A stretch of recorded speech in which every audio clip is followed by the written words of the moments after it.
celular, Aham, nos dados móveis, aí pode ser que caia algumas vezes, mas pode gravar. tá, Daqui a... Mas eu estou acompanhando aqui, viu? tá. Então, são 10h39. Eu tinha achado inicialmente que essa oficina era 10 horas. Daí, Bruna me disse que era 10h30. E deu tempo para ficar um pouquinho mais na mesa. Verdade, já me estava nessa, pensando que era 10 horas.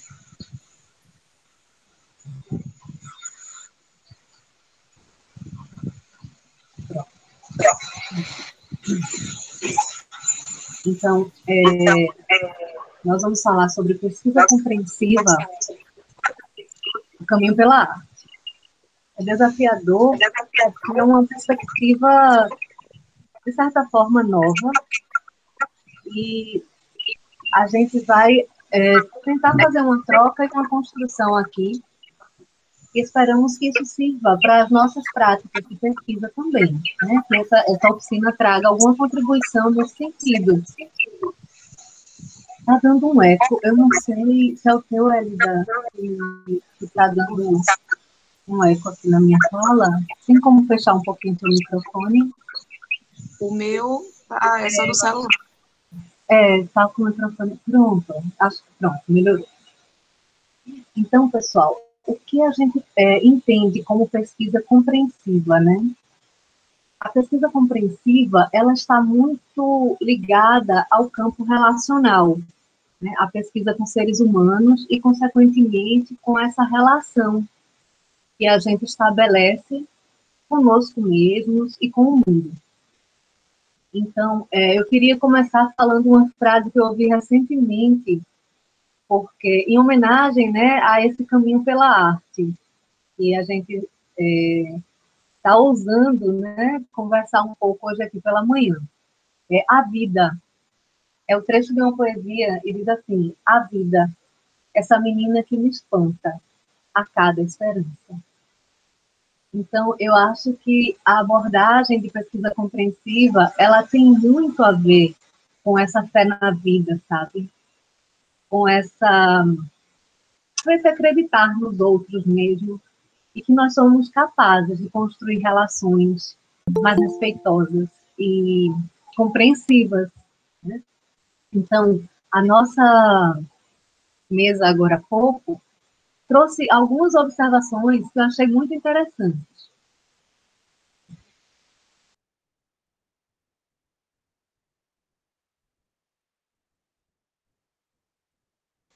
Eu estava pedindo silêncio aqui em casa. Sim, continuando. Essa abordagem que foi colocada, né, da importância da gente estar fazendo pesquisas qualitativas, pesquisas que tragam a escuta, é muito importante porque a gente, além de pesquisar, traz cura, já que a maioria das relações entre as pessoas é como se elas estivessem, é como se o tecido social, relacional, estivesse algo esgaçado. Então, como tem muita gente que está ou inibida ou reagindo agressivamente, quando a gente abre para uma escuta compreensiva, mesmo que seja no âmbito de uma pesquisa, ou melhor, ainda que, e mais ainda no âmbito da pesquisa, porque além de ouvir, a gente vai trazer um produto refletido, analisado, que vai poder contribuir para que novas ações sejam feitas com relação àquilo que nós compreendemos, né, diante do a ser compreendido, que é o objeto. Então, dito isso, né, eu queria dizer que silenciar a expressão é adoecedor, como foi falado agora há pouco na mesa. E a arte, ela é um caminho para a gente poder se expressar de uma outra forma. A gente consegue, através da arte, falar e dialogar, né, com os outros. A gente consegue se encontrar quando a gente produz algo, ou até mesmo observa algo que alguém fez e que a gente se identifica. Então, é nessa perspectiva de autoconhecer-se, é nessa perspectiva de conhecer o que o outro quer dizer através da sua expressão artística, que esse caminho de pesquisa compreensiva, trazendo a arte em foco, é importante, porque nós estaremos abrindo caminhos para uma nova forma de diálogo, para uma nova forma de colocar para fora o que nos move, afeta, alegra, incomoda e que, de certa forma, estava aprisionado. Então, a gente libera pela arte, né? E isso traz compreensões, isso traz registros de experiências de vida, e isso impacta na questão dos relacionamentos, na questão do ouvir, do compreender, do entender, né? Então, vamos lá. Dito que a pesquisa compreensiva promove entendimento, né, sobre sofrimento, sobre prazer, sobre relações humanas, e que, através dela, nós podemos ter relações humanas mais profundas, digamos assim, e o que contribui também para o nosso processo de evolução civilizatória. Eu vou citar para vocês alguns tipos de pesquisa compreensiva, né? Como, por exemplo, a fenomenologia, a etnometodologia, interacionismo simbólico, histórias de vida, narrativas, etnoautobiografia, a investigação ou pesquisação, pesquisa-formação, hermenêutica. Dentre os tipos de hermenêutica, né, nós temos a dialética, a fenomenológica e temos a filosófica, que é a hermenêutica que eu estou utilizando na minha pesquisa de doutorado, né, para redigir minha tese. E é sobre essa que eu vou falar um pouquinho. Então, essa oficina, né, ela está sendo facilitada por mim e pela pesquisadora Elida Gomes. Ela vai falar um pouco, vai trazer os conceitos de pesquisa-formação. Nós não temos a intenção de abarcar tudo nessa única manhã, mas pelo menos provocar, né, vocês no sentido de pelo menos terem essa aproximação com pesquisa-formação. Eu vou tentar trazer uma aproximação com a hermenêutica filosófica. Nós vamos relacionar isso com a arte, né, com o caminho, esse caminho que é de via dupla que a arte traz. Por que via dupla? Porque a arte, a expressão dela, quando eu sou observadora, por exemplo, do que alguém produziu, eu vou ter os meus sentidos e os meus significados sobre o que o outro produziu. E aquela pessoa que produziu, ela vai ter os seus próprios. Então, nesse momento, a arte como via de mão dupla, ela possibilita que o inventor esteja se expressando e o observador esteja captando e tendo as suas próprias análises e compreensões sobre o que foi expresso pelo outro, certo? Então, a gente vai trazer nessa oficina 2 salas que são teóricas, a de Elida sobre pesquisa-formação e a minha, que vou pincelar um pouquinho de hermenêutica filosófica, e em seguida, que acho que é o grande foco da gente numa oficina, né, é ouvir vocês. Então, seriam 15 minutinhos, 10 a 15 para cada uma, e em seguida nós vamos trazer elementos artísticos que nos chamaram a atenção. Pode ser poesia, fotografia, algum monumento. E aí eu gostaria que vocês tivessem em mente alguns desses elementos artísticos, somente para a gente estar colocando em prática esse olhar. E é sobre esse olhar, é lembrar como ver o mundo. Isso todos nós já nascemos com. Só que a gente vai perdendo essa habilidade de olhar o mundo com a leveza, com a arte e a poesia que está intrínseca nele. Então, a gente vai tentar praticar um pouquinho, conversar sobre isso, simplesmente. O que aquela obra de arte representa para mim. Se fui eu que produzi, o que é que eu quis dizer com ela? E, e se eu sou observadora, admiradora dela, o que é que ela representa para mim? A gente vai fazer só esse pouquinho de essa dinâmica, assim, dependendo do nosso tempo. E a gente fecha dizendo o que é que significou para cada um esse momento de hoje, tá bom? Então, vou passar a palavra para nossa amiga, pesquisadora, professora da educação básica infantil, né, Hélida. Hélida. Fantástico, adorei a sua fala aí, Fernanda, muito bem colocada, muito boa mesmo. Eu vou abrir aqui para vocês, eu vou compartilhar aqui meu pequeno slide, mas, como a Fernanda disse, vão ser 15 minutos no máximo. Deixa só eu abrir aqui.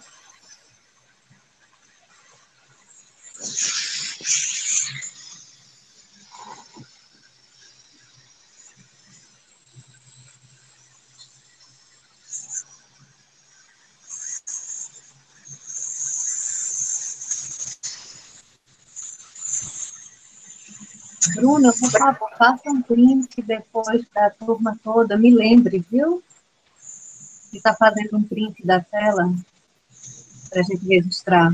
E como eu estou gravando, eu fico sem querer sair para não perder a gravação.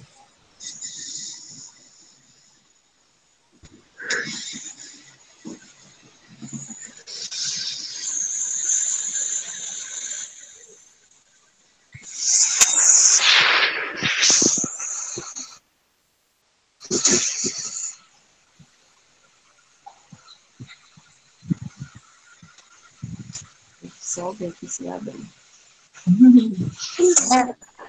Uma preconceito para fotografar também.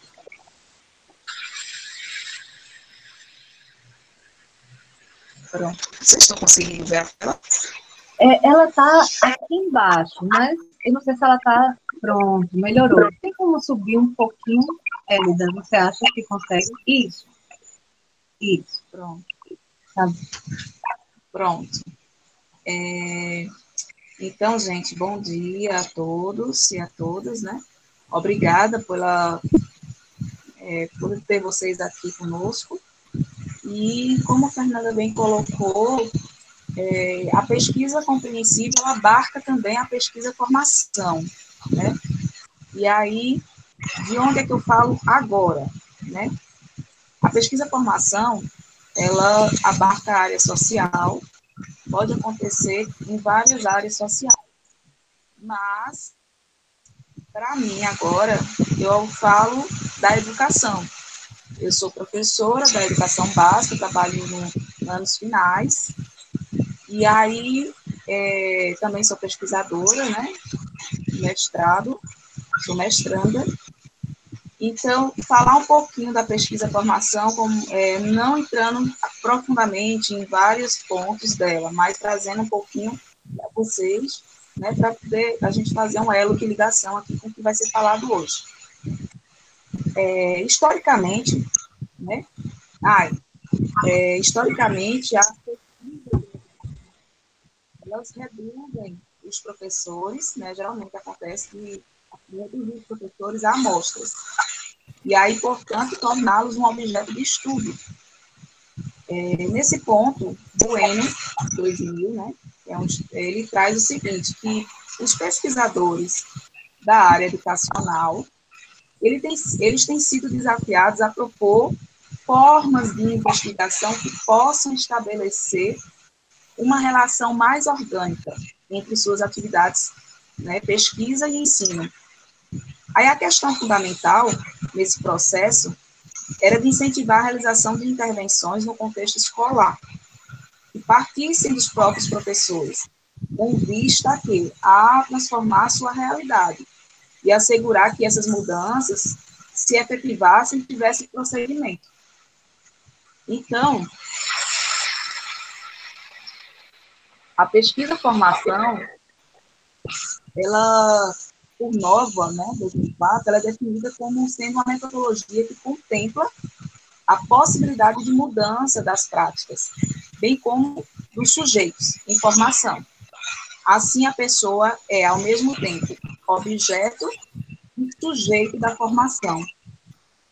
Aí, a partir disso, fica evidenciado que o pesquisador, ele desempenha um papel fundamental na pesquisa qualitativa, considerando que ele não apenas coleta e relata os dados que observa, mas também se insere, ele vai se inserir no campo investigativo de forma participativa, estabelecendo aí uma relação direta, gente, com os sujeitos investigados. E aí essa relação existente entre pesquisador e pesquisado é de sujeito e sujeito, e não mais de sujeito e objeto, como ocorre em algumas pesquisas. Evidentemente, né, que não é qualquer tipo de pesquisa que pode ser empregado com uma finalidade de agenciar a formação, mas somente as que possibilitem aí a participação efetiva dos professores nas atividades realizadas, apresentando aí uma flexibilidade com relação ao conteúdo investigado, e cuja finalidade ela vem a priorizar, promover essa formação, né, do que só coletar dados. E nessa perspectiva, a formação continuada, ela se conduz mediante a promoção de situações em que os próprios educadores, eles possam desenvolver e produzir saberes sobre suas práticas, articulando prática e teoria, mediante aí os processos de investigação e colaboração dentro dos espaços de trabalho, né, dentro dos espaços escolares mesmo. Trata-se, então, de compreender a formação do sujeito e não reduzi-lo a objeto. A pesquisa como aquela que emerge na realidade, em seu próprio processo, transforma e forma ao mesmo tempo. Aí eu vou falar agora um pouquinho para vocês, bem resumido, mas trazendo um pouco em forma de pesquisa-formação, a pesquisa-ação, pesquisa colaborativa, pesquisa participante e a pesquisa coletiva. Elas são bem parecidas, mas têm os pontos que diferem uma da outra, tá? A pesquisação, segundo Michel Tiolan, né, que é um doutor aí na área da sociologia, ele diz assim: a pesquisação ocorre mediante a implementação de formas de ação planejada, de caráter social, educacional, técnico, etc., com vistas a incentivar o quê? A produção de ações de transformação da realidade. E, ao mesmo tempo, elaborar conhecimentos esclarecedores da prática realizada com o objetivo de melhorá-la. É orientada por 3 finalidades, a pesquisação. Ela é orientada pela resolução de problemas, tomada de consciência e produção do conhecimento. Barbier, 2004, ele já diz o seguinte, que em contraposição às metodologias tradicionais, a pesquisação não é definida a priori pelo próprio pesquisador, uma vez que se parte do pressuposto de que o problema nasce no contexto preciso de um grupo em crise.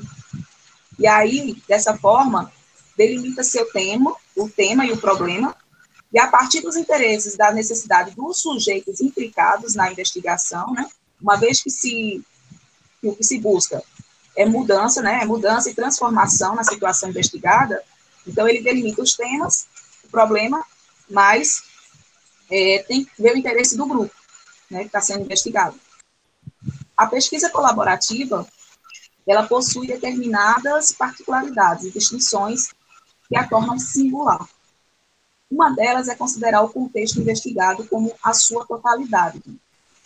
Não se pretende, né, não tem a pretensão ali apenas de questões pertinentes aos sujeitos envolvidos, mas considerando, no caso da formação de professores, também o contexto final. Assim, sempre se preocupa com o quê? Com a compreensão idiosincrática. Estão me ouvindo ainda? Parou aqui para mim.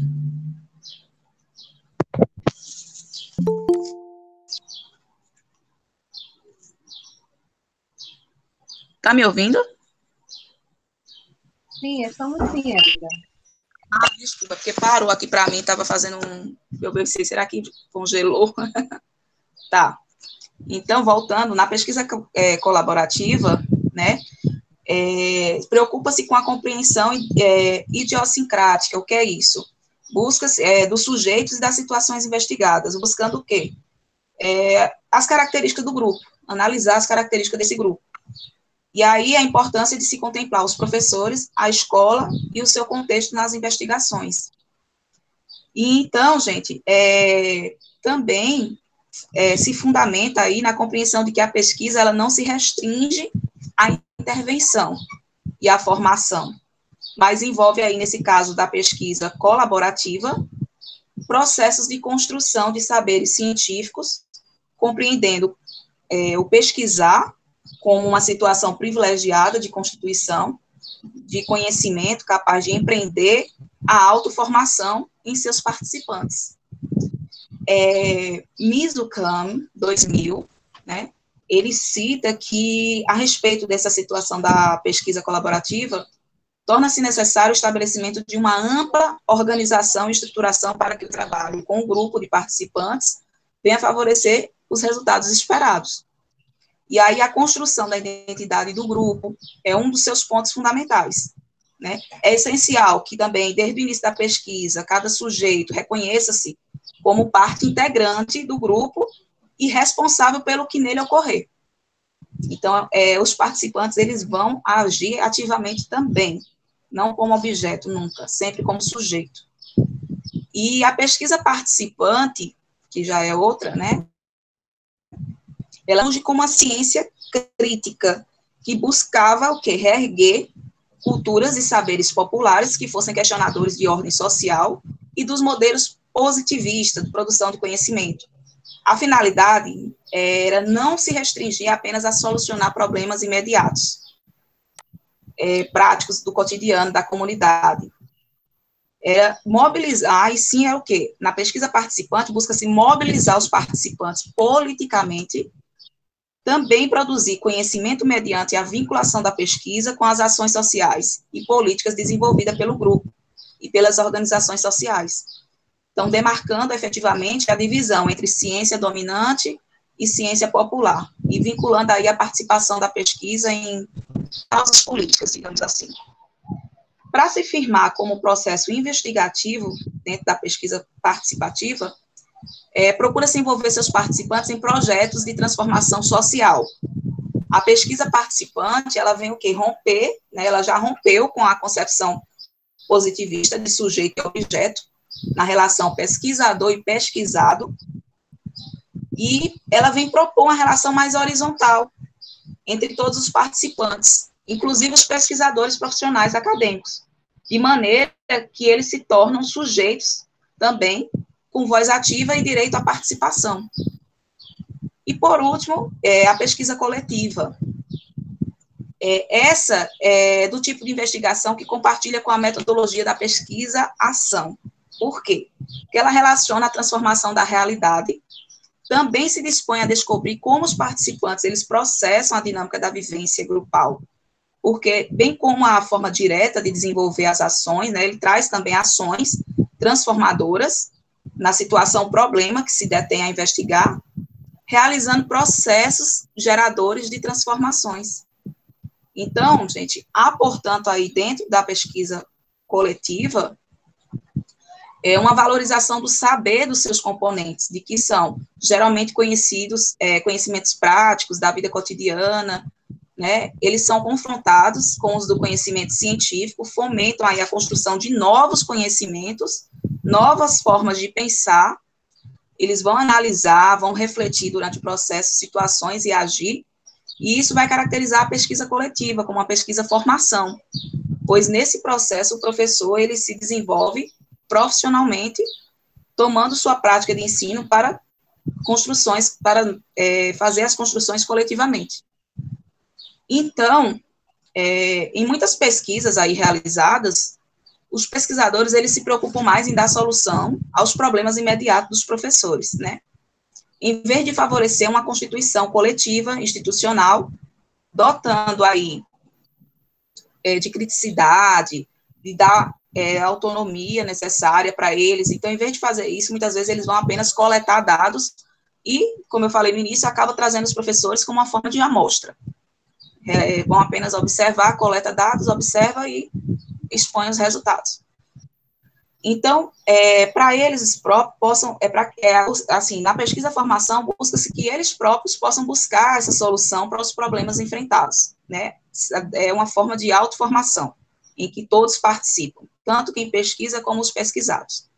O avanço da pesquisa em educação, ela permite o quê? Verificar que a formação continuada de professores não resulta na solução imediata de seus problemas pedagógicos, como pensam alguns. Embora possa contribuir nessa melhoria de algumas práticas, ela acaba tomando por base a constatação que de pesquisa-formação como um processo de desenvolvimento profissional e mudança efetiva nas práticas educativas, se caracterizando por ser uma metodologia de pesquisa em que todos os sujeitos envolvidos participam ativamente do seu processo, investigando situações, problemas, na busca de construir respostas e soluções para elas, compreende pesquisa acadêmica e prática pedagógica como unidade, né? Vai ter aí como unidade de centro a pesquisa acadêmica e prática pedagógica, é desenvolvido por todos os seus membros mediante discussões e interações diversas, partindo também da necessidade dos sujeitos envolvidos,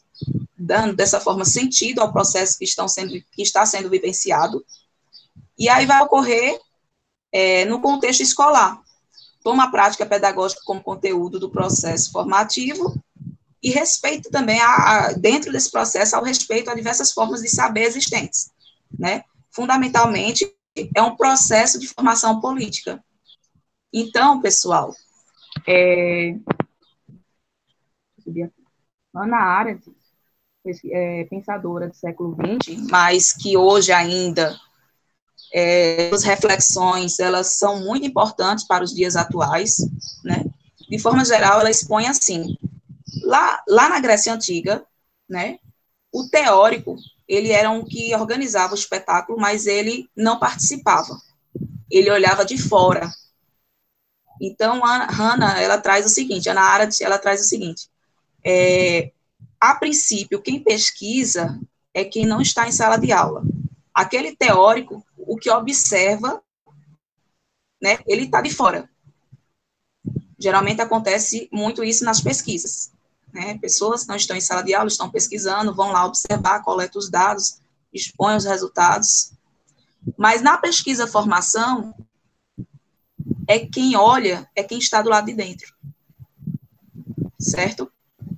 Então, assim, de forma bem sucinta, bem sintetizada, é mais ou menos a ideia que eu passo para vocês aqui, desse olhar, né, um olhar de dentro, um olhar participativo, ativo, em que você transforma o outro e se transforma. Para essa apresentação, eu contei com algumas referências, né, e aí tem alguns estudos, tem estudos muito bacanas, que envolvem, inclusive, Freire, entre outros autores, mas é muito bacana entender a pesquisa e formação, e principalmente torná-la prática dentro do estudo, dentro da pesquisa, certo? Deixa eu só tirar o compartilhamento aqui.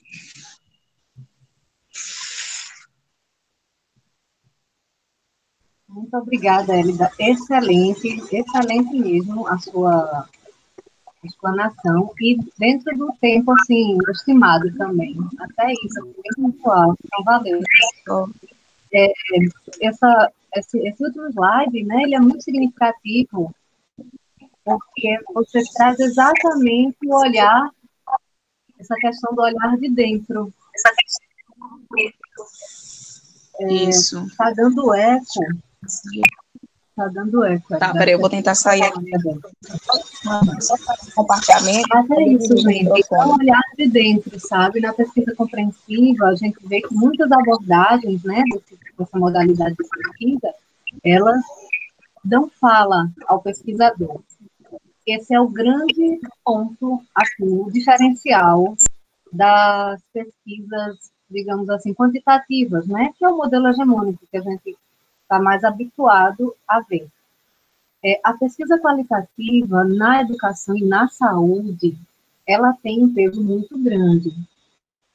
Então, quando a gente se coloca para olhar para dentro da gente ter fala, enquanto sujeito, e se coloca, né, coloca os pressupostos em algum momento da sua discussão lá, isso é muito importante.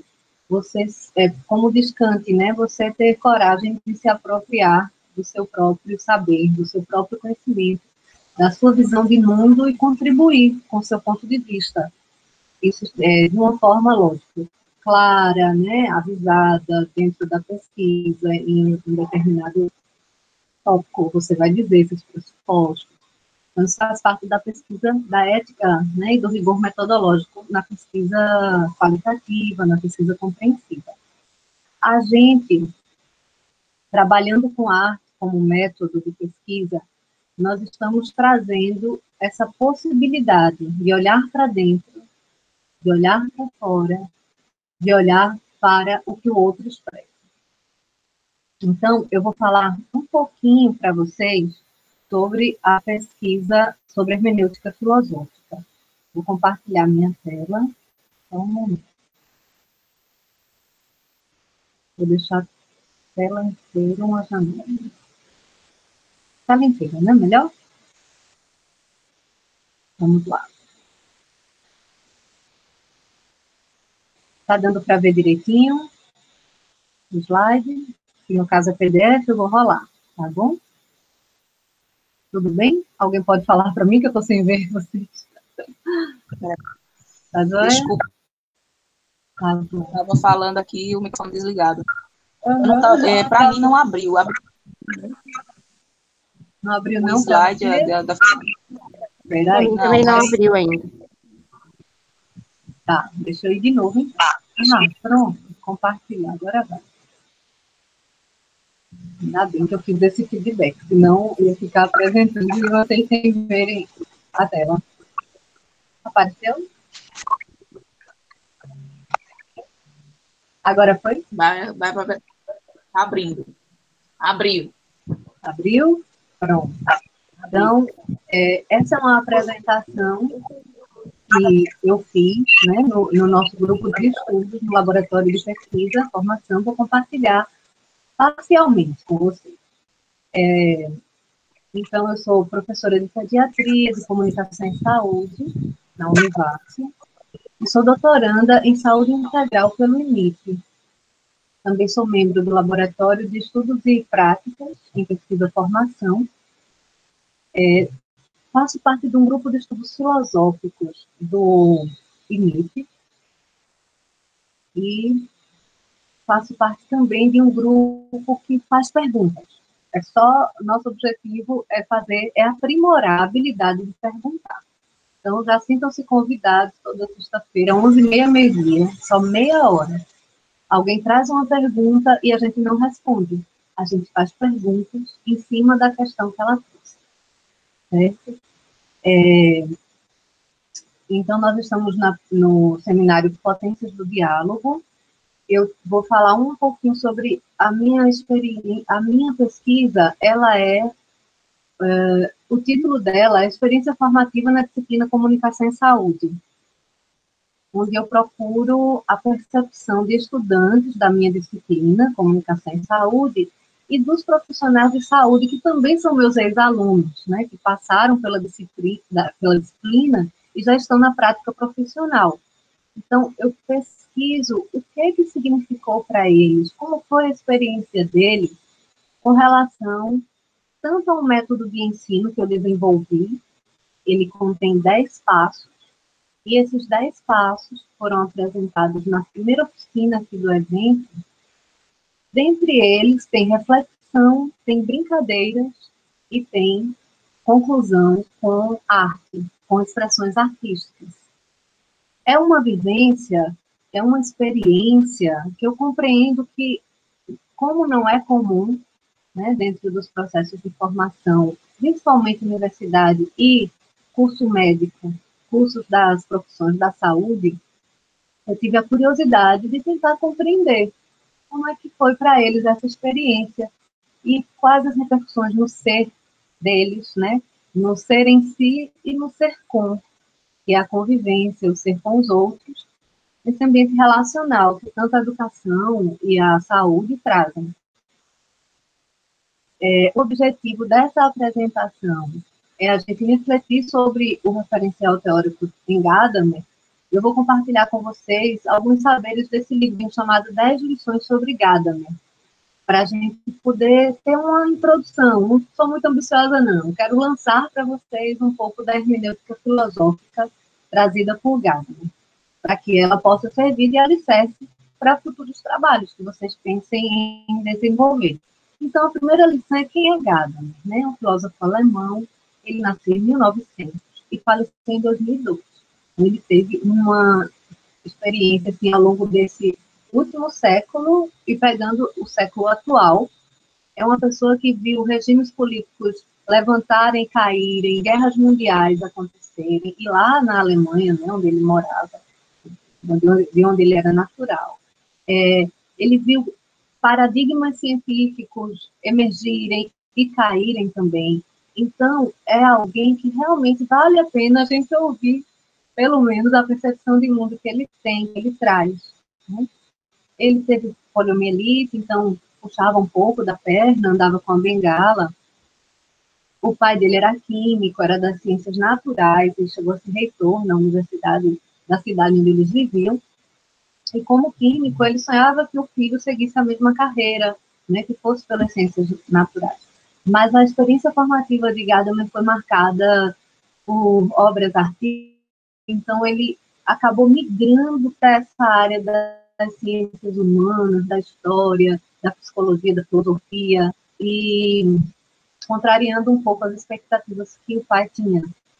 Ele escreveu Verdade e Método em 1960, e agora fez 60 anos. E nós eu tive a oportunidade de participar do colóquio, né, de 60 anos de Verdade e Método, que foi maravilhoso. Então, hermenêutica foi uma coisa de Gadamer, que é a hermenêutica filosófica. Né?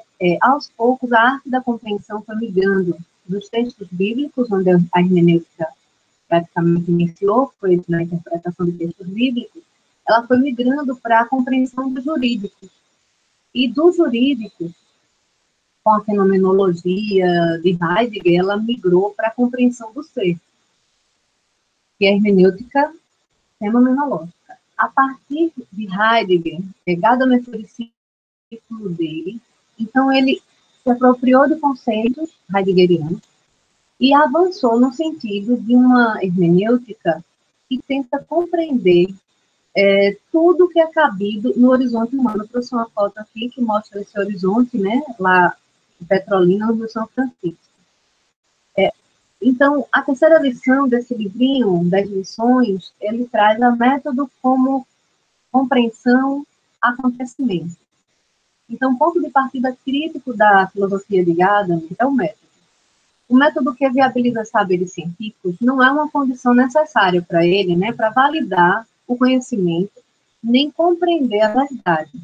Para Gadamer, a arte, ela abarca muito mais a compreensão de uma vivência e de um fenômeno do que propriamente um método científico consegue abarcar. Para ele, o método científico ele tem seu sentido quando assume condições práticas, quando a teoria se transforma em prática na vida cotidiana das pessoas.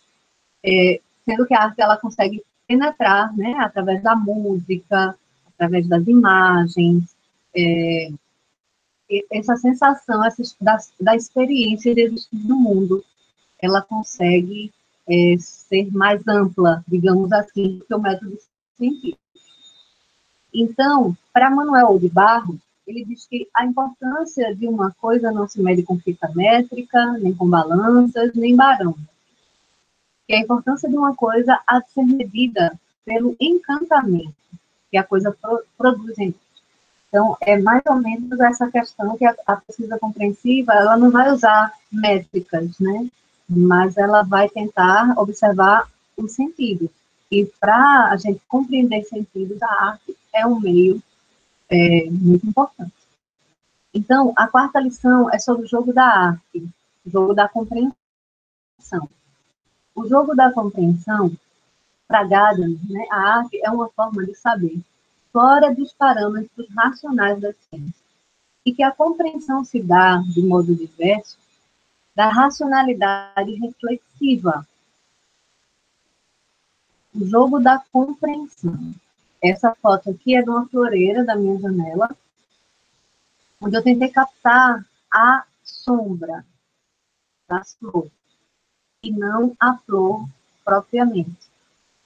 Não a parede branca ou a floreira da janela real. Depois eu quero voltar para vocês com relação a essa floreira no slide mais na frente. Então, com relação ao pesquisador. O pesquisador, na pesquisa compreensiva, na pesquisa com foco na hermenêutica filosófica, ele assume o papel de um intérprete. Ele vai olhar a realidade, ele vai olhar as vivências, as experiências como um intérprete.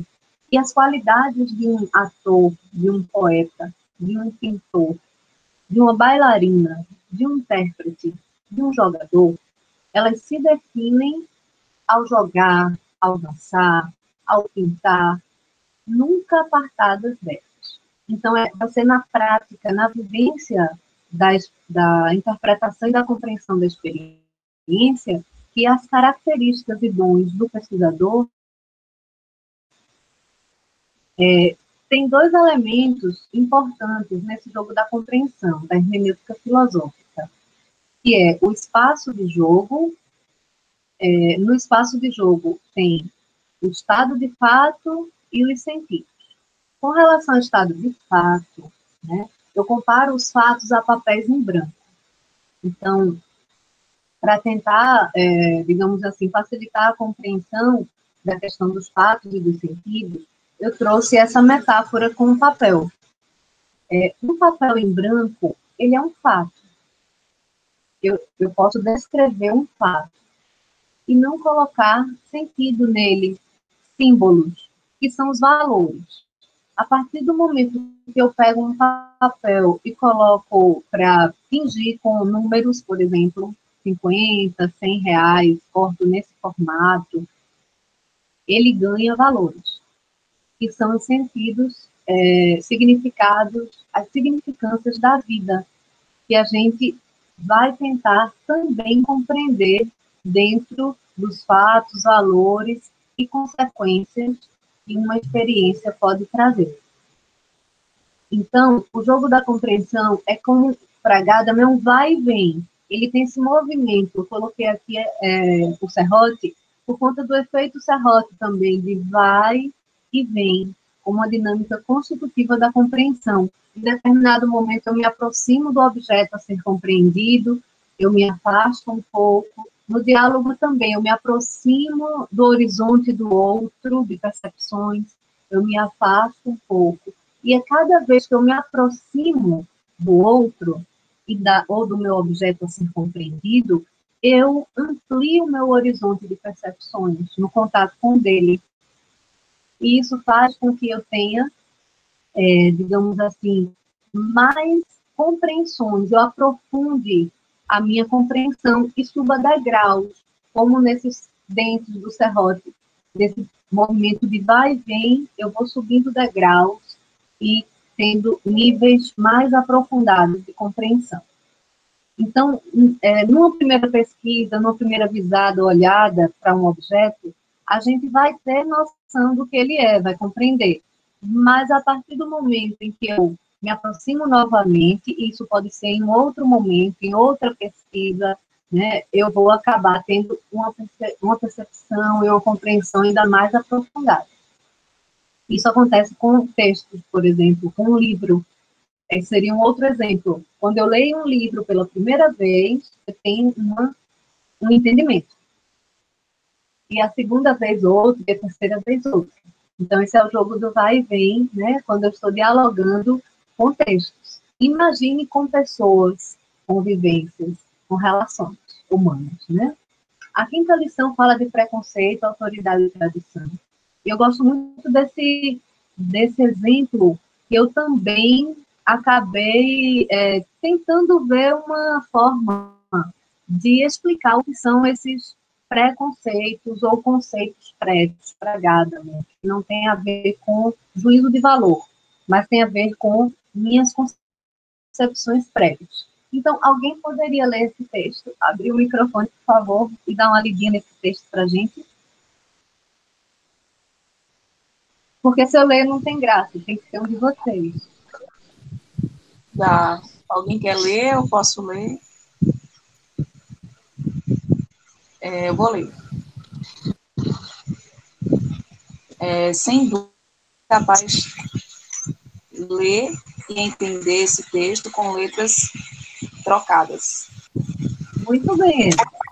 Então, vejam, o texto está todo errado, mas por conta da bagagem de Hélida, de já ter lido essas palavras tantas vezes na vida, ela tem uma bagagem que possibilita que ela compreenda esse texto, mesmo com as letras trocadas, até mesmo faltando palavras, porque aí diz, sem dúvida, você é capaz de ler. O de não está presente, mas saiu na fala dela.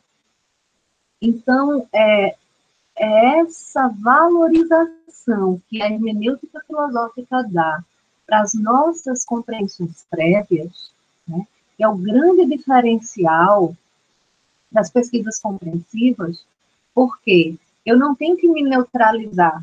A minha visão diante do mundo, ela não é um artefato, ela é uma condição para que eu compreenda o mundo, certo? Então, ainda falando em pré-compreensões, né, isso é o que a gente chama das nossas estruturas compreensivas prévias. São elas que vão nos ajudar, são os nossos valores, nossas paixões, os nossos medos, a nossa forma de ver o mundo, que vai nos dar a possibilidade de compreender o outro, de compreender a experiência e o meu objeto de pesquisa. Então, isso é o que a gente chama de expectativas. E quem melhor pode procurar compreender seu objeto? O próprio pesquisador. Como procurar algo sem saber nada do que está sendo procurado? Então, por exemplo, num grupo focal, se eu coloco outra pessoa para entrevistar, como em alguns grupos focais tradicionais tem sido feito, né? Essa pessoa eu tenho que informar para ela o máximo possível do que é a minha amostra, das características daquelas pessoas, e mesmo assim, ela não vai superar a minha compreensão prévia sobre aquela amostra. Então, as minhas expectativas, elas vão direcionar a minha pergunta, elas vão direcionar, consequentemente, a forma como eu quero... O que é que eu quero ver, afinal, no meu objeto? Quem sabe sou eu. Por exemplo, na minha janela, eu queria ver a parede em branco. Teve um momento que eu tentei captar a sombra e coloquei um flash. Quando eu coloquei o flash, ou seja, o método com o qual eu utilizei, o método que eu utilizei para captar, aprender aquela sombra, foi um método errado, porque eu iluminei demais a cena. Coloquei um flash e a sombra desapareceu. Então, quando eu quero nada melhor do que o próprio pesquisador, né, para saber o que é que ele quer ver, afinal, o que é que ele quer compreender e captar, qual é o objeto dele. E a partir daí a gente vai tentar traçar um método que, em vez de atrapalhar, feito eu quando coloquei a luz, né, um método que me ajude a captar aquilo que eu estou querendo captar, compreender. Então, muitas vezes, na pesquisa compreensiva, neutralidade científica, né, é o que Gadamer chama de um distanciamento alienante. É a lente do pesquisador quem vai ver o que é que ele quer enxergar e até ajudar a ler um texto como aquele que ele já leu. A visão do pesquisador que gerou o a ser compreendido. Então, essa é a visão, nessa janela, certo? Essa sombra era o que eu queria ver no caso. A história de vida, as visões e valores adquiridos, né, as expectativas que eu tenho como fundamentos básicos da hermenêutica, são os fundamentos básicos da hermenêutica. Então, para Gadamer, a arte do jogo, da compreensão, deve necessariamente levar em conta o horizonte próprio do pesquisador que condicionou a escolha do objeto de pesquisa. Então, o pesquisador não é alguém a ser neutralizado nesse tipo de pesquisa compreensiva, não. Ele é realmente o sujeito que vai tentar compreender a sua experiência, inclusive quanto o objeto o afeta também. É uma via de mão dupla. Eu trouxe aqui essa foto que eu tirei na estrada. Eu captei na minha frente um pôr do sol e atrás de mim, não dá para ver direitinho aqui, mas tem uma lua. Era sol e lua na mesma hora do dia.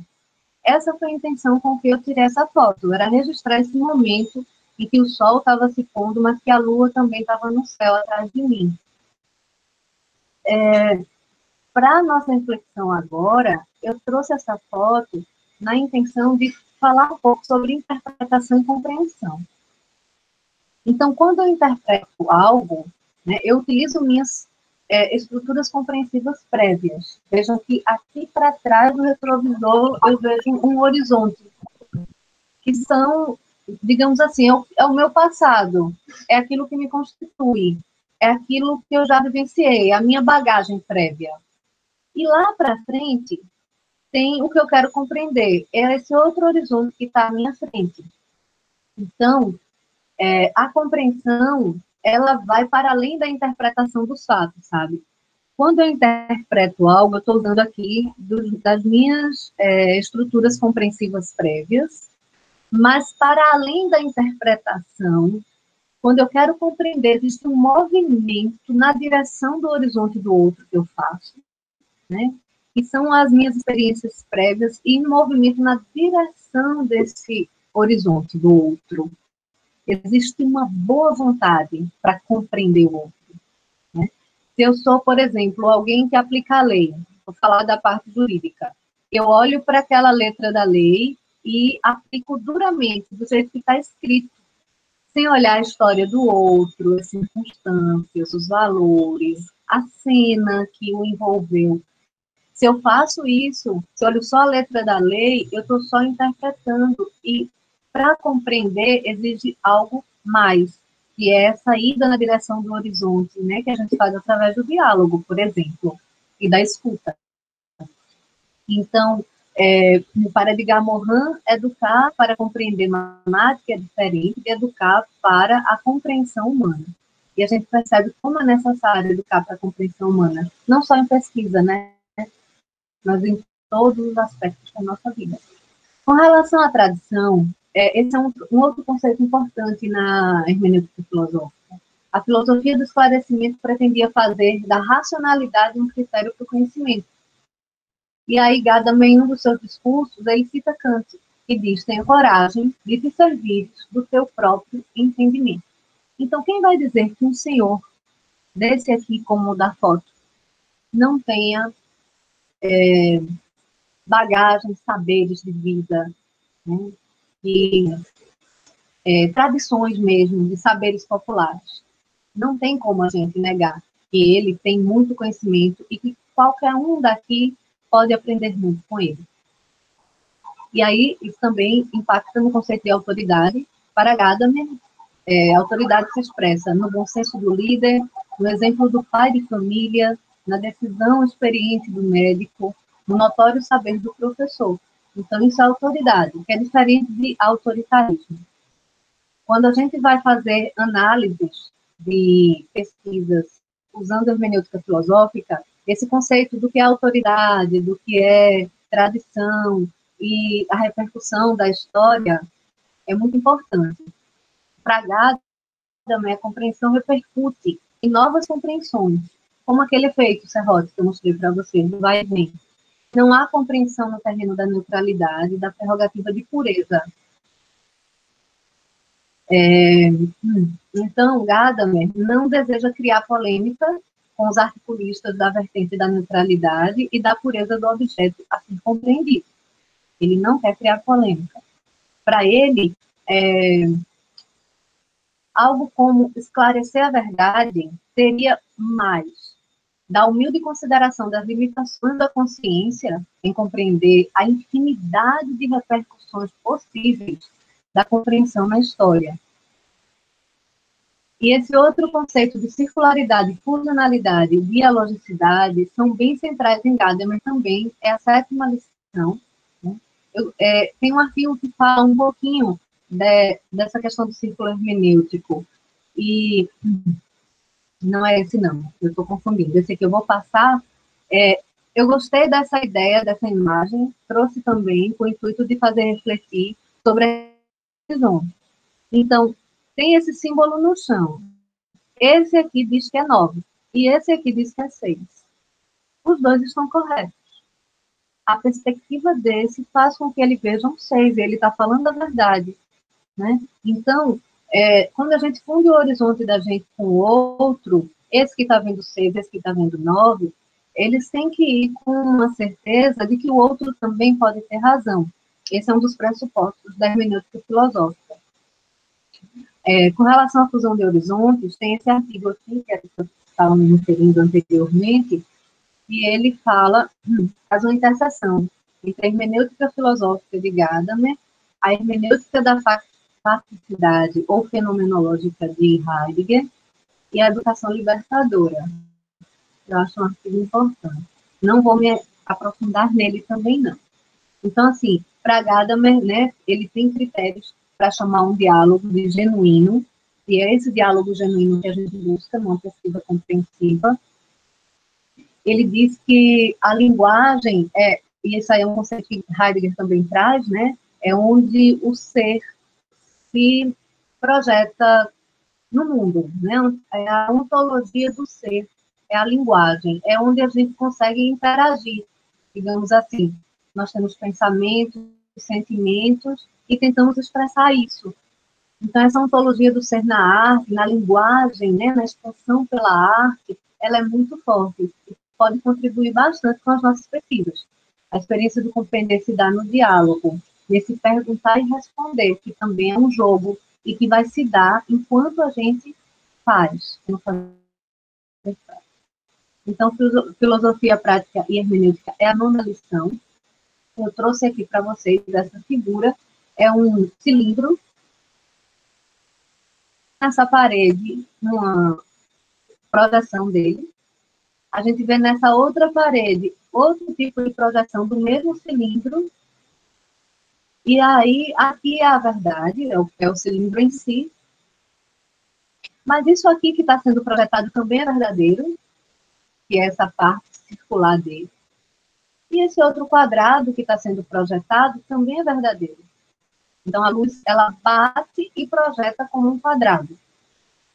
O que a gente vê com isso? Um outro conceito de Gadamer, onde ele diz que nós podemos compreender o todo pelas partes, quando a gente junta as partes projetadas para compreender o todo, e que a gente pode compreender também o todo pela parte. Então, a parte pelo todo, eu compreendo essa projeção porque eu sei como é o todo, e eu também posso compreender o todo juntando as partes.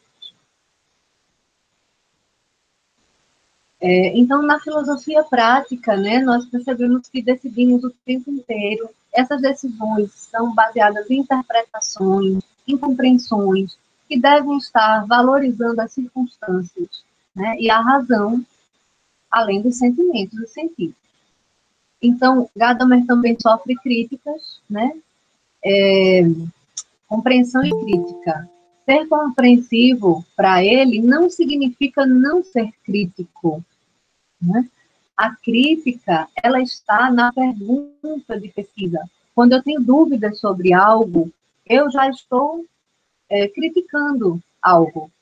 Né? Eu tenho expectativa de resposta, sim, mas se há dúvidas é porque eu não tenho certeza quanto a isso, isso já é uma crítica. Então, pela atenção de vocês, obrigada. E agora vamos passar para a nossa dinâmica com relação à arte. Deixa eu só parar de compartilhar. Gente, eu falei muito. Fantástico, Fernanda. Adorei conhecer mais um pouco do seu gado. Foi muito legal essa interpretação, essa compreensão, né? Essa maneira dele ver as coisas. Ver o mundo, né?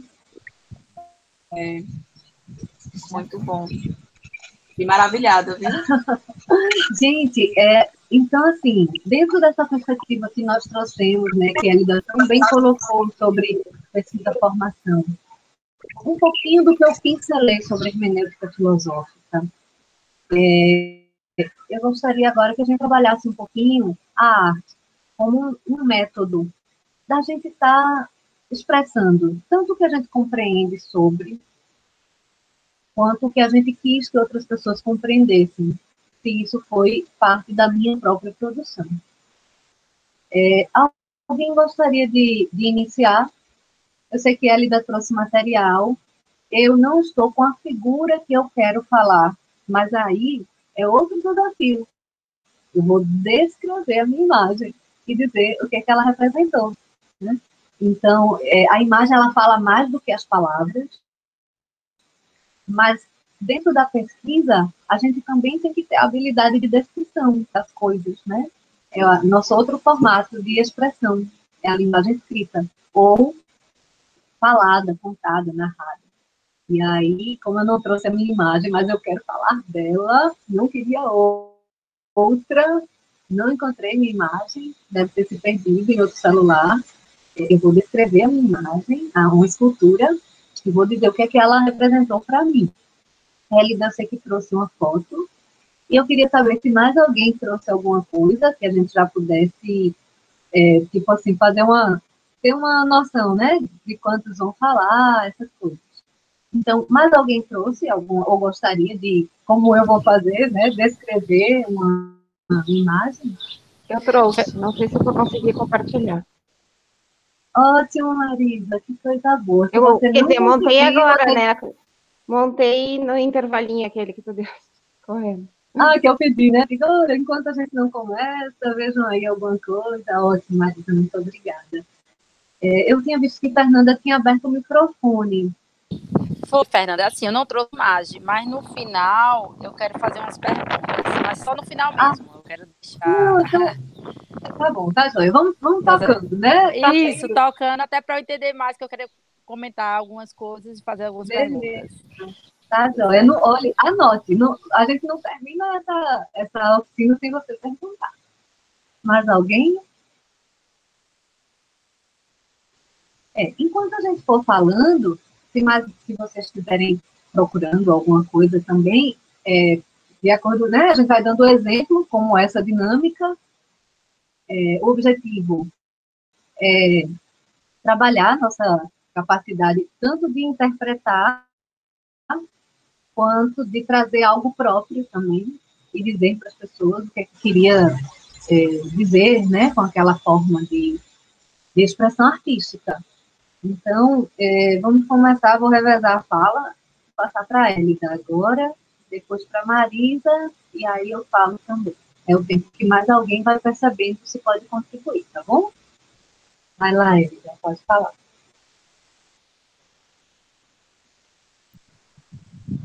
Oi, então, eu até mandei a foto para a Fernanda, eu vou tentar pegá-la aqui, tá?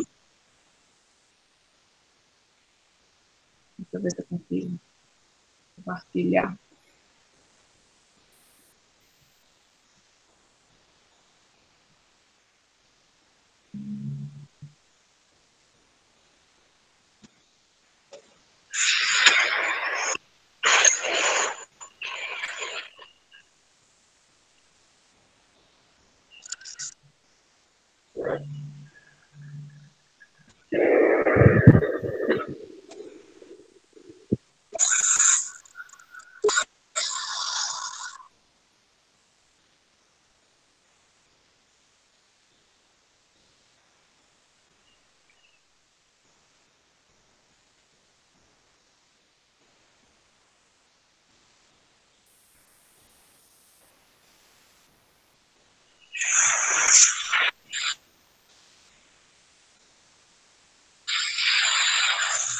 Tá bem lento aqui, mas já abri.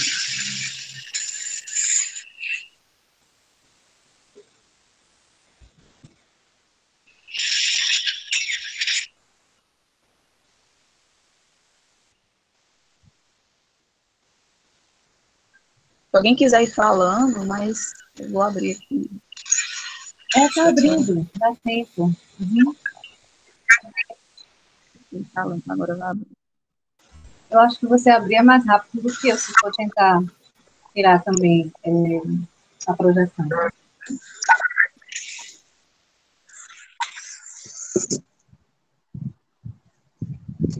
Tá, então, são várias coisas que eu tinha, vem sempre uma coisa na mente da gente, algum registro, né, uma interpretação, e aí, para mim, vem o registro e a importância desses momentos, né, porque minha mãe, aqui na foto à esquerda, né, a minha foto pequena, o aniversário, essa questão do bolo, do aniversário, o aniversário, ele começou a ser comemorado lá no Ocidente, os romanos, eles já comemoravam, mas o bolo em si, né, essa questão de fazer o bolo e ofertar, ele nasce na Grécia, lá na Grécia, né, e aí eles eram ofertados aos deuses, na época. Mas, levando para minha casa, né, como a minha mãe, ela, nessa época, ela não trabalhava, ela tinha, assim, ela tinha uma renda porque ela não trabalhava de carteira assinada, né, ela fazia compras de roupa em Caruaru, geralmente ela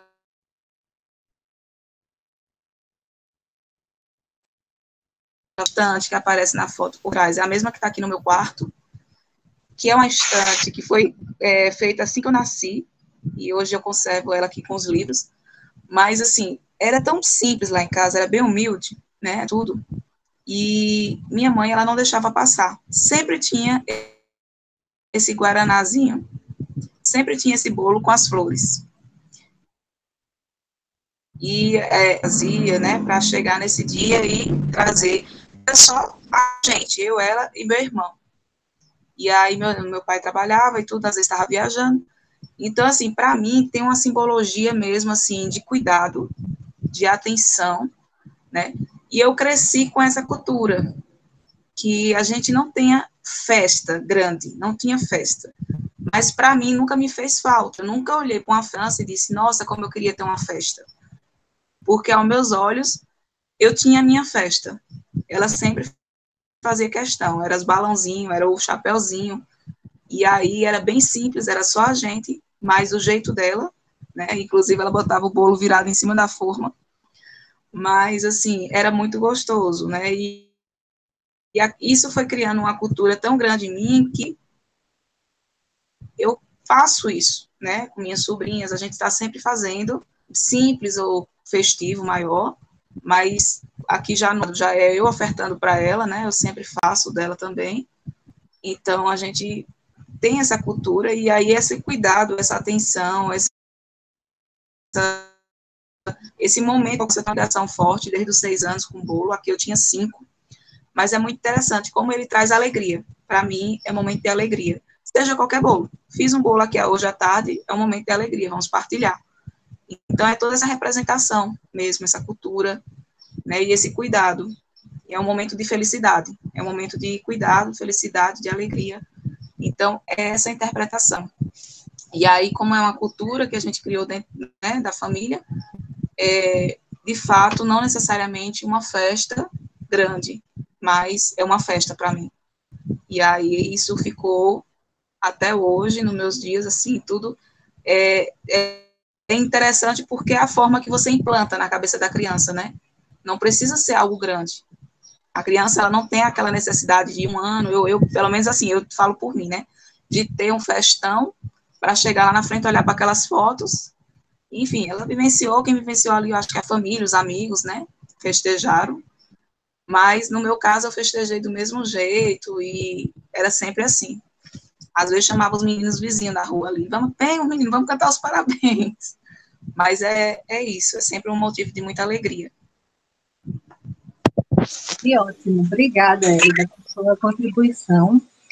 Então, assim, dentro de uma hermenêutica filosófica, nós temos aí o símbolo, que são os Eu vou tirar valores e do compartilhamento. significados que a Elida trouxe, Tenta sair. tem a conclusão, tem a descrição, né? E vejam que a descrição, né, ela descreveu a estante, o bolo, houve uma descrição da cena, que é uma narrativa, e para analisar dentro da hermenêutica filosófica, de uma compreensão dos fatos, como é uma fotografia, é uma expressão artística, né? Ela captou um momento, e os afetos que essa fotografia trazem para Elida, ela coloca expressando na forma, por exemplo, o jogo, no caso, para Gadamer, o jogo são as circunstâncias, é o estar na vida. Então, ela está na vida, através dessa foto, nós conseguimos captar, compreender uma experiência que Elida teve. Tanto envolve historicidade, porque foi do seu passado, envolve o conceito de jogo, porque está inserido numa circunstância, né, inclusive de festa, que é outro conceito que Gadamer também traz, como jogo, como festa, como estar com. Então, a foto, ela é um método de compreensão do vivido e traz esses elementos, né, de jogo, de festa, de símbolo, que são elementos que a hermenêutica filosófica pontua para a gente analisar e compreender uma experiência. Muito obrigada, Elida. Valeu, valeu mesmo. Então, assim, esse é um exercício que a gente, né, vai fazer contribuição. Vamos ver agora o que é que a gente consegue desenvolver com os elementos, com a contribuição de Marisa. Pois não, Marisa, pode falar. Consigo abrir aqui.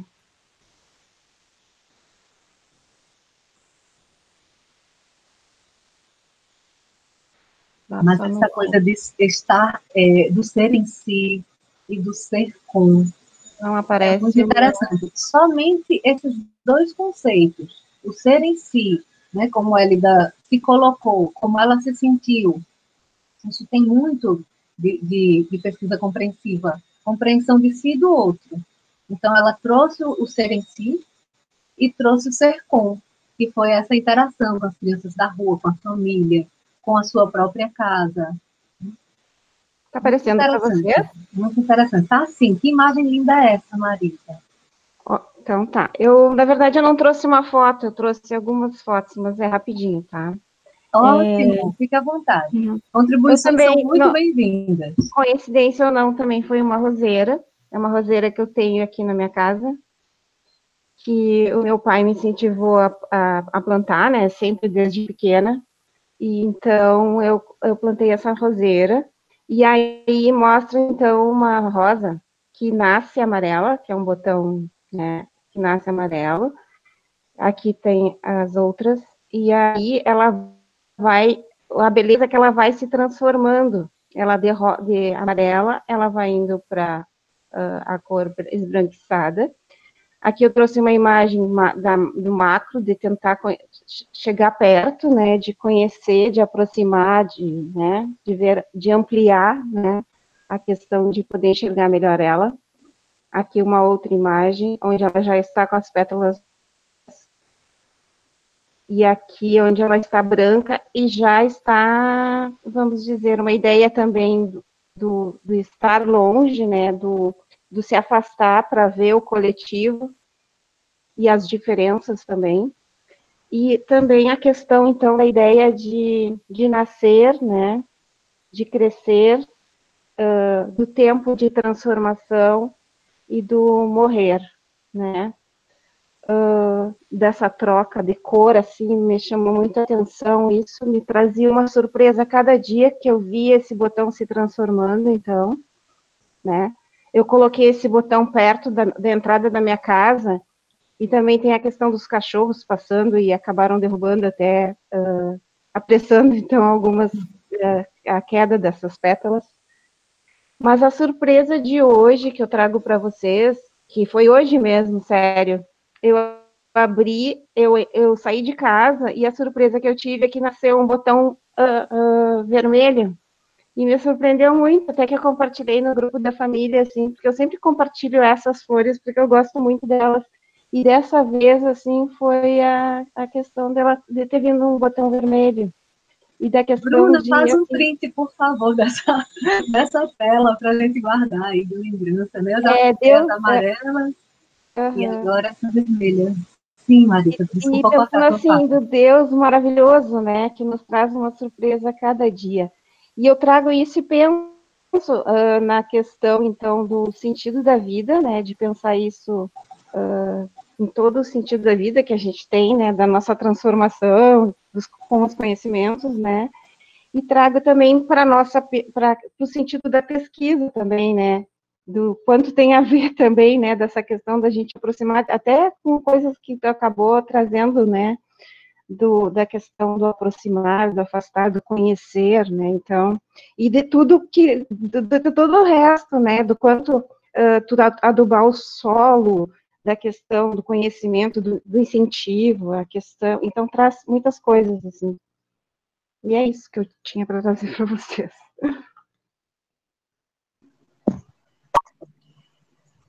Bacana, viu? Muito legal. Muito bom mesmo, Marisa. Muito obrigada por sua contribuição. Parabéns. É a primeira vez que faço, eu estou cheia de primeiras vezes nesse seminário, né? Potências do Diálogo, e nós estamos inaugurando essa forma de trabalhar com, digamos assim, vocês trazendo os elementos em tempo real, a gente já tentar analisar sobre a ótica da hermenêutica filosófica. Então, eu vou tentar pontuar os 3 elementos que ajudariam numa análise de uma pesquisa com esse referencial teórico, dentro da contribuição de Marisa. Estou cheia de desafios. Vamos lá. Marisa trouxe, ela conseguiu captar o desenvolvimento, né? Teve a descrição do símbolo que foram as flores ao longo de um tempo. Então, esse desenvolvimento temporal tem a ver com o conceito gadameriano da historicidade. Ela contou a história daquela flor, que se eu capto a imagem dela em um momento pontual, ela é só uma parte dela ali. Para que eu compreenda aquela flor, o que a obra de arte está tentando me dizer, né? A obra de arte são as fotos elas trazem na sua expressão a historicidade desse ser vivo, que é a planta, e dentro dessa historicidade eu consigo ter uma visão mais completa desse ciclo do que é o ser, né, dessa plantinha que está lá e que está me trazendo, está me afetando, né, está tendo essa troca também de afetações. Ela existe e o fato dela existir me afeta. E como isso me afeta, eu registro, né, e trago interpretações sobre. Até que vem a surpresa, que é a vermelha, que abriu hoje, e ela é diferente, então ela também surpreende pela diferença. Tem a ver com aquela frase, fazer um link com o que eu trouxe, a vida, essa menina que me espanta a cada esperança. Então, Marisa se sentiu espantada, admirada diante dessa diversidade que é a vida, né? Estou arrepiada, minha gente, eu sou muito boba. E a perspectiva da hermenêutica filosófica, né, dessa pesquisa compreensiva, de estar tentando compreender o vivido através desses registros artísticos, realmente é um campo que se abre e que é infinito, porque ela trouxe a interpretação dela, eu estou fazendo já a minha interpretação em cima da interpretação de Marisa, e é o que Gadamer chama da fusão de horizontes. Então, houve a fusão de horizontes dela com a planta, ela registrou, captou pela arte, nos encantou a tela, encheu a tela, né, da nossa oficina. Nós, a partir do momento, mesmo quem não está falando, eu estou com a fala, eu estou com espaço de fala, mas eu estou trazendo o meu horizonte de percepções, que se uniu com o horizonte de percepções de Marisa, e gerou um novo horizonte, né, que é esse que eu estou trazendo. E do meu horizonte de percepções tem o de vocês todos aqui, que também tiveram os seus, e se cada um pudesse, se a gente tivesse tempo, cada um falar como foi o seu horizonte, seria uma troca muito rica, né? Todo mundo aqui fundindo os horizontes e falando sobre essa percepção do vivido de Marisa, que poderia ser registrado, né, e trazer para a gente resultados sobre essa experiência que Marisa teve com o vivido dela diante dessa beleza que ela pôde presenciar e ao longo do tempo, assim, né? Essa historicidade da flor ao longo do tempo e o espanto dela diante de uma nova e com outros tons, né? E que a fez sentir a vida de uma forma mais pulsante, digamos assim. Essas são as minhas reflexões também, e tem a ver com a pesquisa compreensiva, e tem a ver com as nossas novas possibilidades de compreender, enxergar o mundo e estar escrevendo sobre isso também. Né? Mas alguém pode... Legal. Obrigada. Marisa, está sendo desafiador para mim, especificamente. Vamos lá. Mais alguém quer contribuir? Não, eu só queria falar que tem a ver com pesquisa e formação também, né? Num ponto em que você leva em conta as experiências, a experiência de vida também. Marisa, você está ainda compartilhando a tela? Aí, seria possível retirar o compartilhamento só para a gente aumentar a nossa... Pronto, a tela agora aumentou. Bruninha, se puder fazer um print. Oi. Cris, quer compartilhar alguma coisa? Eu não vou compartilhar a imagem, porque, como eu falei, aí eu não sei manuseá-la muito bem aqui nesse programa, e eu tenho medo de mexer e sair de novo. Mas aí, o que eu achei interessante hoje, estou aqui emocionada. Eu sei, quando você falou da imagem, eu separei uma imagem de uma foto que eu tirei hoje, pela manhã, eu acordei. E aí, quando a colega, acho que é Marisa, quando Marisa colocou a imagem dela, eu disse, nossa, não acredito, porque a foto que eu tinha tirado foi de uma florzinha que abriu no meu jardim hoje pela manhã. E eu pensei, nossa, como é que pode? Era a imagem que eu iria compartilhar da minha florzinha toda aberta. E eu tenho uma vizinha minha que eu tenho um jardinzinho na frente da casa, que eu comecei a plantar agora, durante a pandemia. Já tem muitos anos que tem o espaço e eu nunca tinha utilizado esse espaço. E agora, durante o período da pandemia, que eu fiquei mais tempo em casa, eu fui e comecei essa nova fase. Eu sempre gostei muito de plantas também, essas coisas. E aí comecei a plantar esse jardinzinho e saí pedindo, assim, a vizinha, que ela gosta muito de flores, ela tem muitas flores. E aí ela compartilha comigo, ela vem e planta, botou as plantinhas lá, essas florzinhas. E aí hoje pela manhã eu acordei com a mensagem dela, diz, bom dia, vizinha, sai aí fora e veja a rosa que abriu para você hoje. Aí eu corri e fui olhar. Aí quando eu olhei, minha filhinha pequena Manga, né, disse que eu converso com as plantas. Meu Deus, que coisa linda que Deus trouxe para mim hoje. E aí a questão da Marisa, quando ela voltou, eu disse, poxa, era o que eu ia dizer. Mas para mim a imagem que eu ia botar, que era essa florzinha, depois eu até tento ver se eu consigo fazer ela sair aí. O que é que ela trazia para mim? Ela trazia o que eu estou trazendo de novo para a minha vida agora. Mudança, transformação, E eu ver aquela plantinha que eu botei lá, que era só uma sementinha, e eu fui acompanhando o processo dela, que ela foi crescendo, a folhinha foi brotando, e quando eu vi aquela florzinha nascer, foi muito gratificante, e tem um significado muito, muito forte, e para mim teve um significado muito forte. E na hora, eu refletindo, eu gosto de fazer essa comparação, eu comparei assim, que é a nova mudança que eu estou trazendo para a minha vida, o meu novo eu, dessa reflexão que eu fiz durante essa pandemia, e eu imaginei assim, que nessa minha nova vida, eu também quero florir como essa florzinha. Mas, assim, foi muito legal mesmo. Então, essa é a minha experiência da minha imagem.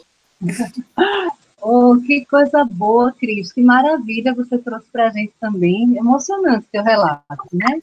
E do ponto de vista da pesquisa compreensiva, mesmo você não tendo trazido a imagem, né? Você trouxe a narrativa, você descreveu, você linkou com o que Marisa também compartilhou. E a gente percebe o seguinte, que a partir do seu ponto de fala, né, do seu espaço, do seu lugar de fala, você fala a partir do olhar de quem vive um momento histórico, como é o caso da pandemia que a gente está, né? Então você traz elementos de historicidade, não ao longo do tempo, mas um momento pontual, né, da história da humanidade. Você consegue trazer os elementos do ser com, que é a sua interação. O ser com, ele é o objetivo principal da hermenêutica filosófica, é o estar no mundo. Então, o ser em si, esse autoconhecimento, as interpretações que você faz são importantíssimas. Mas o grande desafio hermenêutico, né, compreensivo, é a nossa relação com os outros, na hermenêutica filosófica. Tanto o ser em si, o ser, né, da gente, só que essa perspectiva é muito heideggeriana. Gadamer, ele se apropria dessa perspectiva e ele contribui, expande e foca na relação.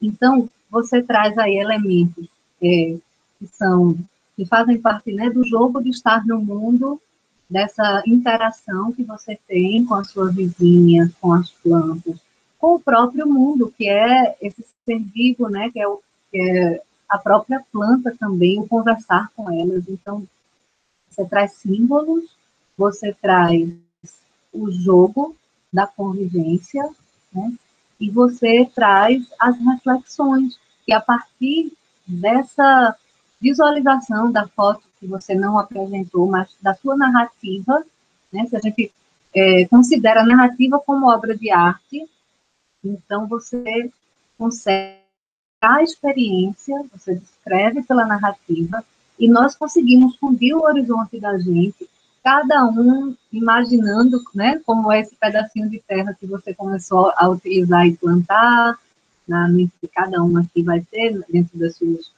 compreensões, né, de mundo prévias, o que a gente já viu na vida, e aí imagina, né, ser imaginativo que nós temos dentro de nós, e que essa perspectiva de pesquisa também impulsiona, né? Impulsiona a escuta, nós te ouvimos, impulsiona a fala, o diálogo, a imaginação, quando a gente imagina o que está num texto ou numa narrativa, como vocês fizerem, valoriza os fatos, os valores, que são os símbolos, esses fatos, né? O significado dos fatos, os valores que tem para a nossa vida, a afetividade e as consequências.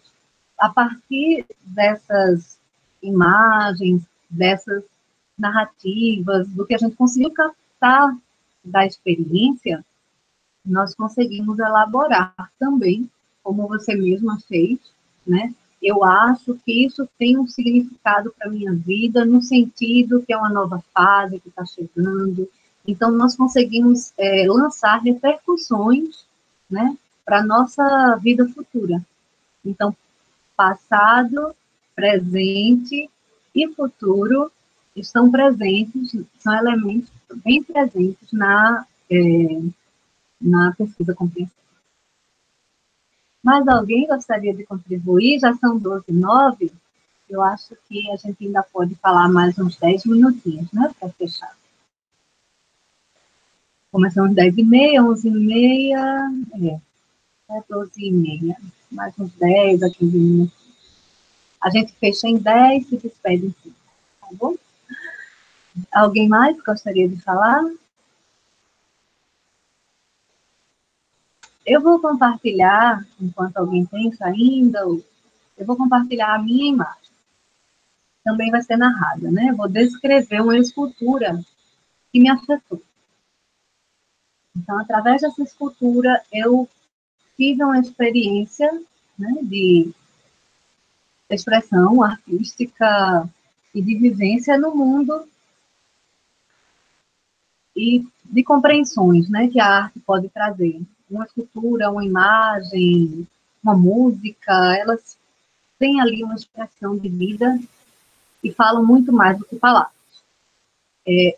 A escultura que eu estou me referindo fica em Paulo Afonso, na Univasf. Douglas estava aqui, não sei se ele já saiu. Ele conhece. É uma amazona.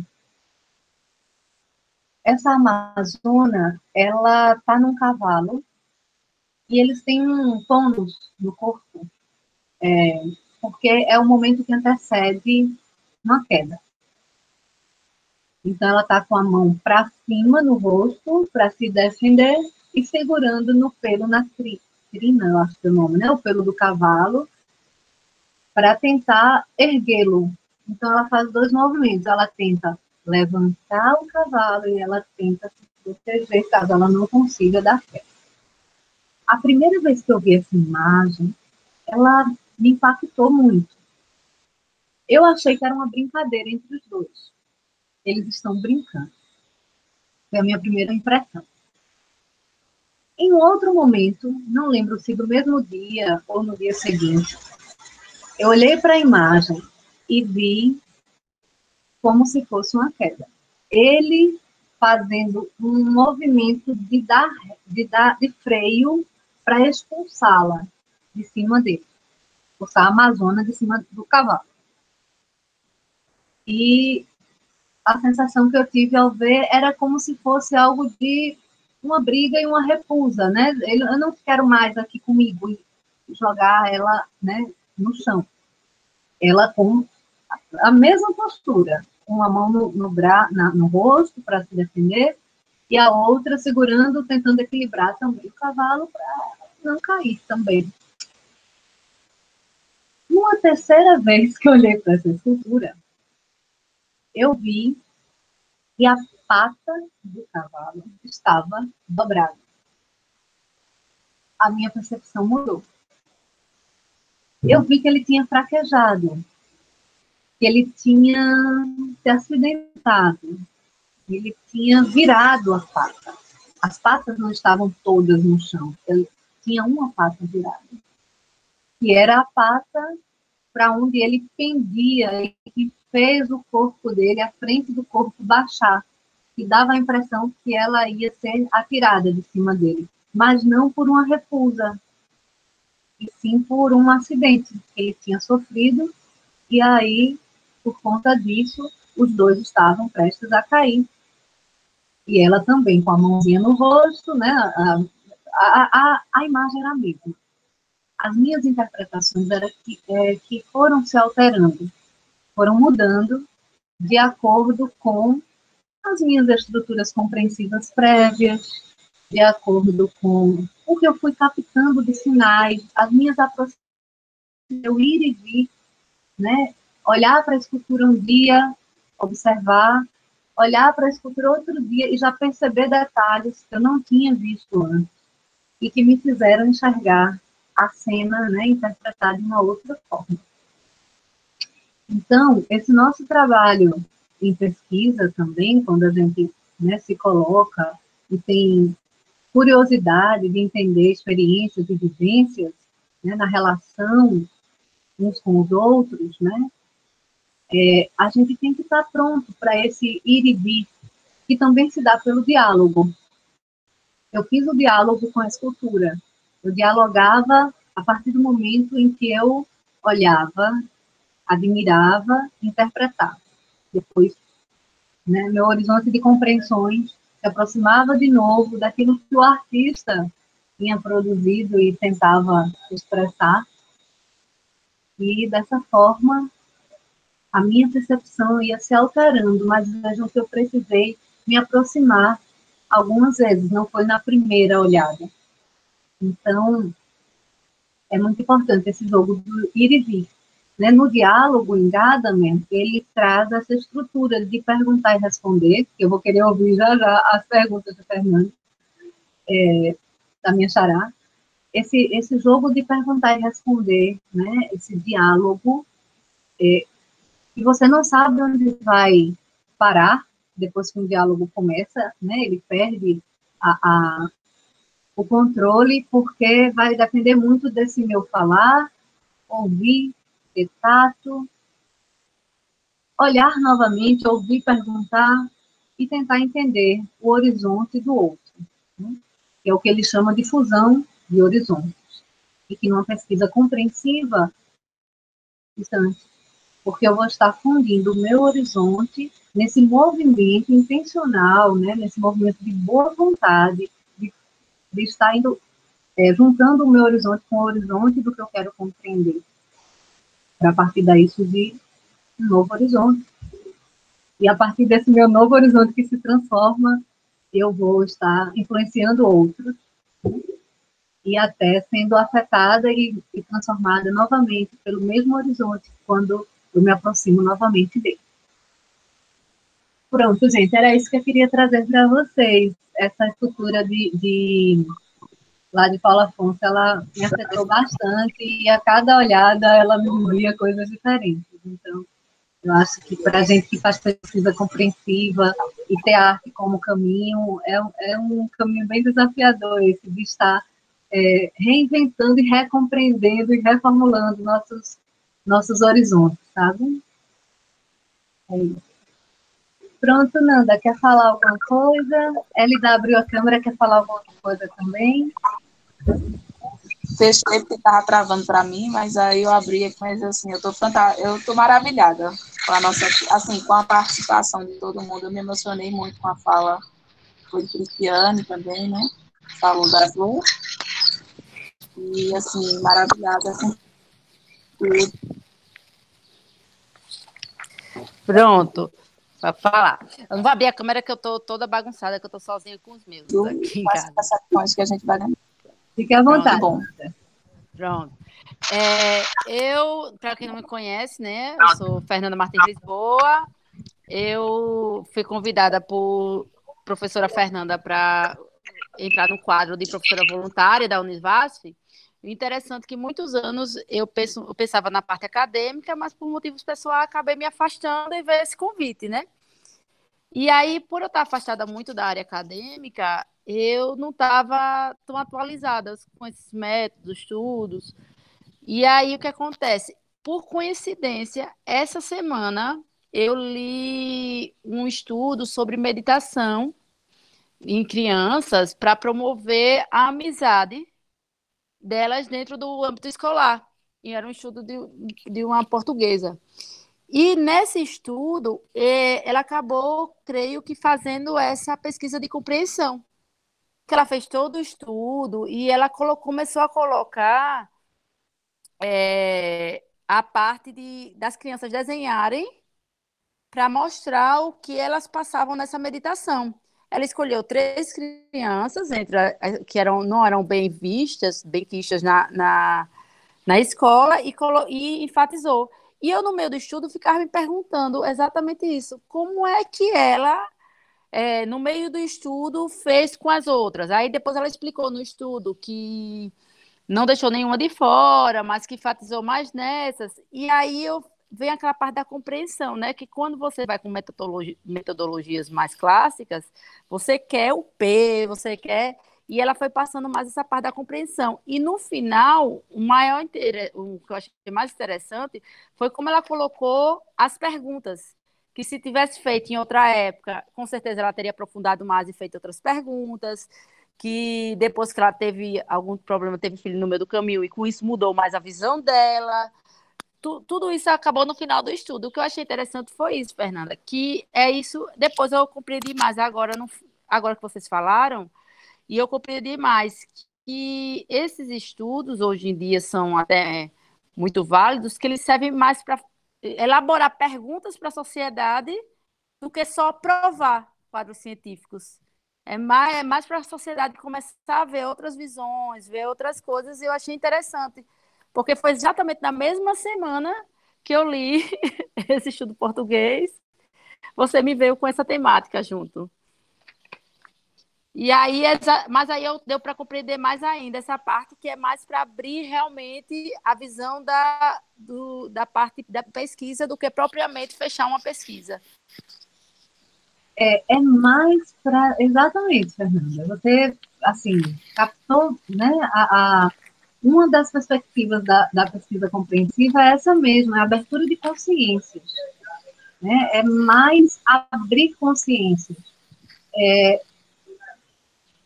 A gente, no caso, abre consciências, mas tem elementos também que nos ajudam a fechar algumas compreensões, sabe, Nanda? Por exemplo, a minha pesquisa, eu tento compreender a experiência formativa dos estudantes da disciplina Comunicação e Saúde, onde a gente trabalha arte, brincadeiras, reflexões, diálogo, eles têm espaço de fala. Então, assim, essa experiência que eu estou tentando compreender, existem elementos para a gente pontuar, pelo menos tentar fechar esse universo de compreensão. Primeiro, eu estou usando diário, meu próprio diário, os documentos da pesquisa com as poesias deles, com as fotos, com o que eles produzem de arte, para tentar captar a experiência que eles tiveram na disciplina, através das produções artísticas, e grupos focais, onde eu coloco o diálogo em prática, né, perguntando e trazendo a fusão do meu horizonte com o deles de uma forma prática.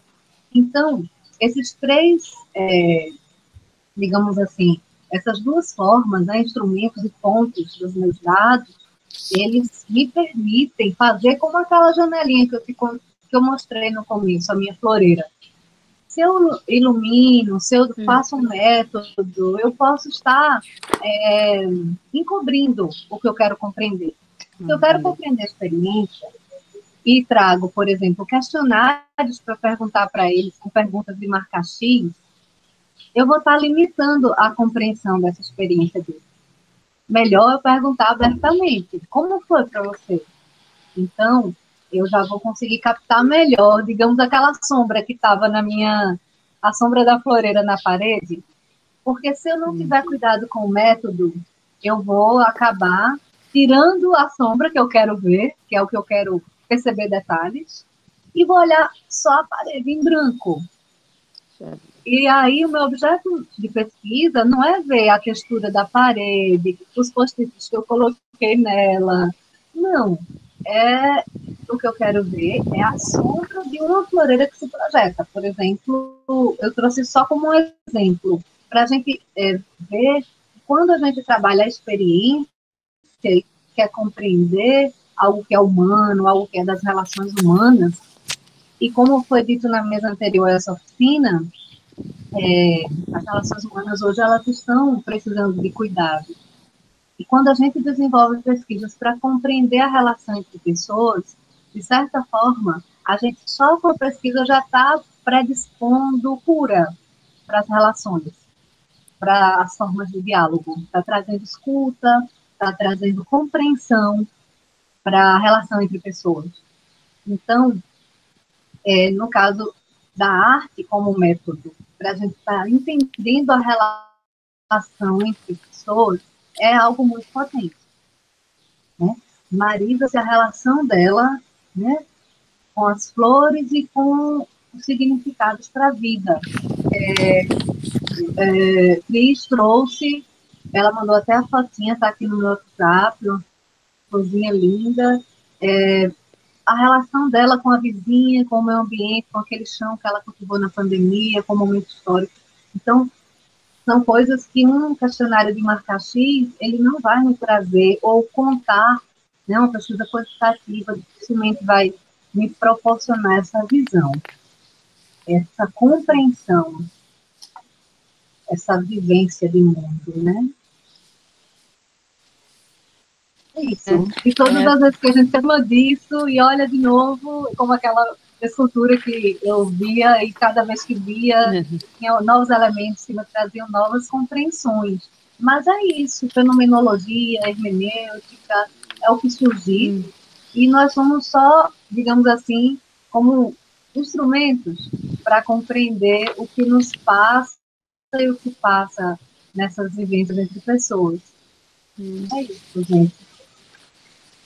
Bem interessante. Essa pesquisa mesmo, ela colocava tanto para eles desenharem, como para fazerem pinturas em mandala, para passar pré-meditação, pós-meditação de toda a população.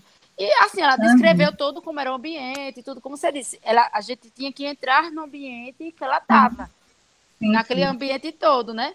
Então, eu achei interessante, e até para as reflexões finais dela ter colocado o que ela poderia ter feito melhor, o que ela puxou daquilo.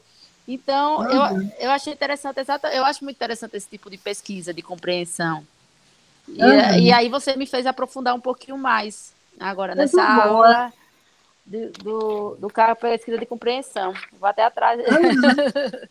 Pesquisa compreensível, o caminho pela arte. E você contribuiu descrevendo um artigo que, de certa forma, né, é uma linguagem, e a hermenêutica filosófica que eu estou trazendo, um dos elementos que Gadamer também diz é que nós somos seres de linguagem, né?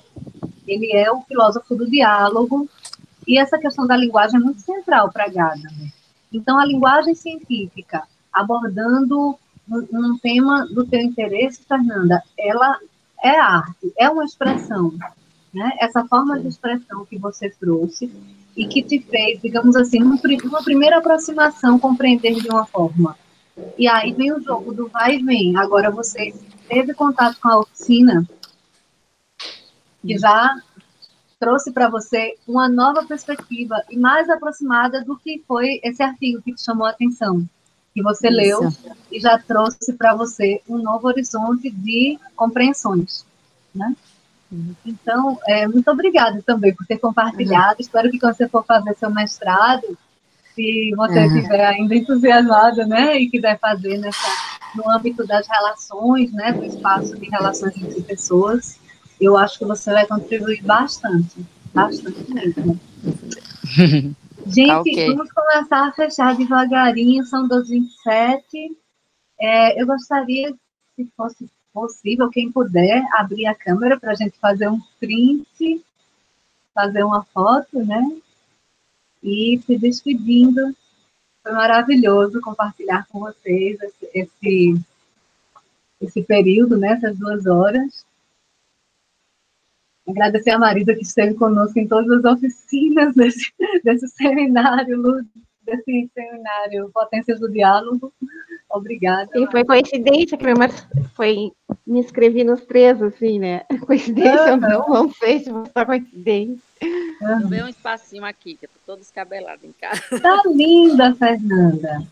Tá linda. Bruna, tu vais abrir a do laboratório? Todo descabelada. Todo mundo é bonito, isso sim. Cadê Mari? Volta, Mari. Mari deu uma saidinha, avança. Aí, foi se pentear, mas minha gente. Só eu que estou aqui sem me pentear. Pois tá bom. Bruninha não vai abrir não, né, Bruna? Tá, joia. Fique à vontade. Vamos lá. 1, 2, 3 e... Eita, povo lindo. Vou fazer... Deixa eu ver. Mari, faz uma, Mari. Senão não sai. Vai. 1, 2, 3 e... Ok, pessoal. Bom apetite, bom almoço para vocês. Boa tarde. Tchau, tchau. Tchau. Até, tchau. Obrigada pela companhia. Foi ótimo. Partilha também. Obrigada, Hélida. Valeu.